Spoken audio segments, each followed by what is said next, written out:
Լրացակներ, ձեզ մոտ Մարսը մոտ գործելով ձկներ հայտնվում է 8-րդ աստղատանը, որը խորհրդանշում է էքստրեմալ իրավիճակներ, բարդ գործընթացներ, ֆինանսական խնդիրներ, մեծ վարկեր, պարտքեր մի վերցրեք։ Իսկ հնարավոր է դուք անպայման ուզենաք այդ ֆինանսական գործունեությունը կազմակերպեք, այդ նոր բիզնեսները, նոր ծրագրեր, եկամուտների նոր աղբյուրներ ստեղծեք ձեզ համար սիրելի առուցակներ, բայց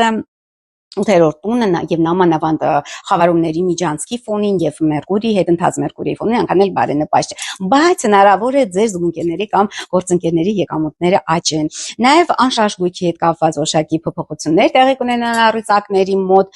նաեւ հնարավոր է ինչ-որ հատուցումներ պետության կողմից, ապահովագրության հետ կապված ինչ-որ հատուցումներ կարող է ստանալ, ժառանգության հետ կապված գործընթացներ, ընդհանրապես Մարսը, քանի որ նա մուտք է գործում ջրային կենթանակերպ, ձկները դա ջրային կենթանակերպ է, նա ավելի բարեդրացական հարաբերություններ կկազմի, կստեղծի ջրային նշանների հետ,